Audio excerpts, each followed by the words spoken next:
ओम नमो भगवते वासुदेवाय। ओम नमः शिवाय। ओम श्री गणेशाय नमः। ओम श्री गुरुभ्यो नमः।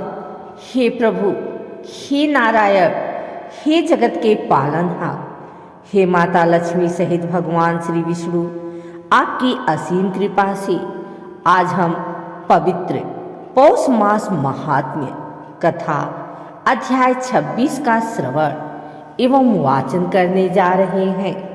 हे देवाधिदेव, हे दीन बंधु, हमारी वाणी को शुद्ध रखना, हमारे हृदय को पवित्र करना और हमारे मन को एकाग्र करना, ताकि इस पावन कथा का पूरा फल हम सबको प्राप्त हो।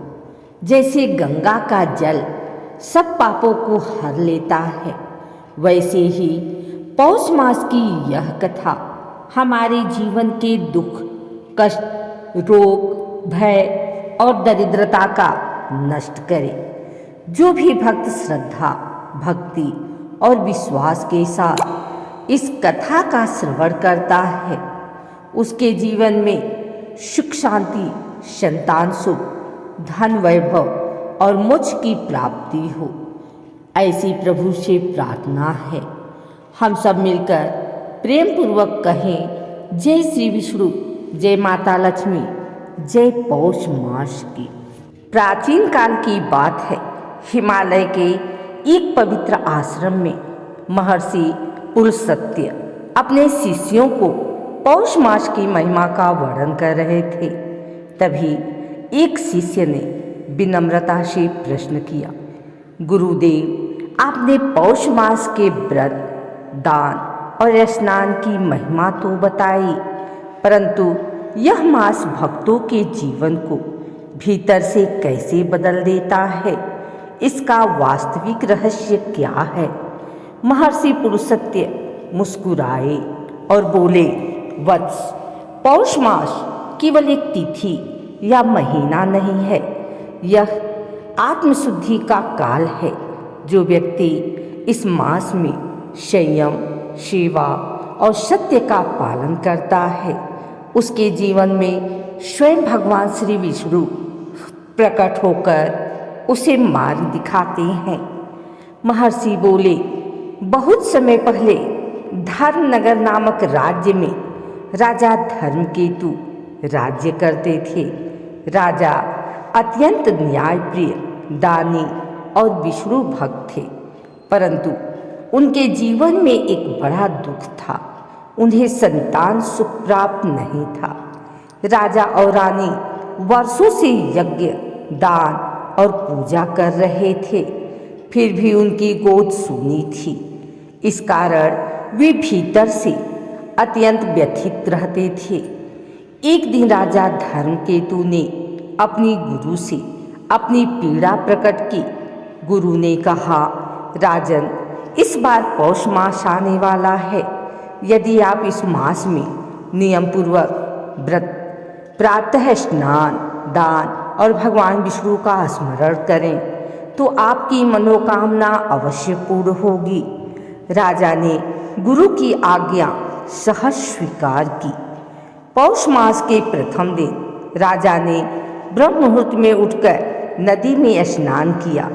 स्नान के बाद उन्होंने पीले वस्त्र धारण किए और भगवान श्री विष्णु की विधिवत पूजा की। वे प्रतिदिन सत्य बोलते, क्रोध का त्याग करते, निर्धनों को अन्न और वस्त्र दान करते, ब्राह्मणों और साधुओं की सेवा करते, रात्रि में भूमि पर शयन करते। रानी भी पूर्ण श्रद्धा के साथ व्रत का पालन कर रही थी। वे प्रतिदिन दीपदान करती और तुलसी पूजन अवश्य करती।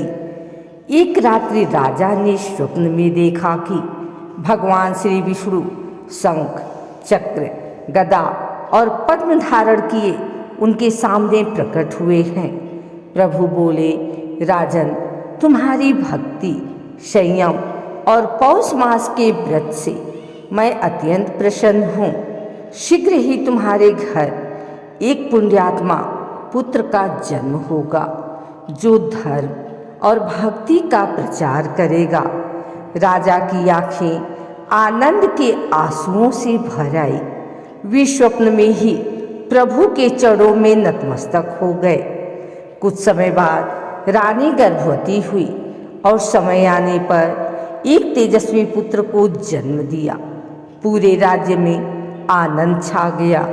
राजा ने अपने पुत्र का नाम विष्णुदत्त रखा। बालक बचपन से ही शांत, दयालु और भक्तिपूर्ण स्वभाव का था। राजा ने समझ लिया कि यह सब पौष मास की महिमा और भगवान विष्णु की कृपा का फल है। कथा के अंत में महर्षि पुरुषोत्तम बोले, वत्सों, जो भी श्रद्धा से पौष मास का पालन करता है उसके जीवन के अधूरे कार्य पूर्ण होते हैं। यह मास दरिद्रता को नष्ट करता है, रोगों से मुक्ति देता है और परिवार में सुख शांति लाता है।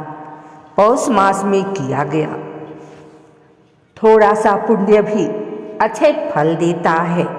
जो व्यक्ति इस अध्याय 26 की कथा को स्वयं पढ़ता है, दूसरों को सुनाता है, श्रद्धा से श्रवण करता है, उसके जीवन में कभी अभाव नहीं रहता। भगवान श्री विष्णु सदैव उसकी रक्षा करते हैं।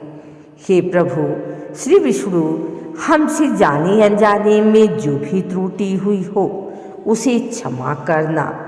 इस कथा का पुण्य हम सबके जीवन में शुभता, शांति और भक्ति बढ़ाए। अब सब प्रेम से कहें, पौष मास महात्म्य की जय। भगवान श्री विष्णु की जय।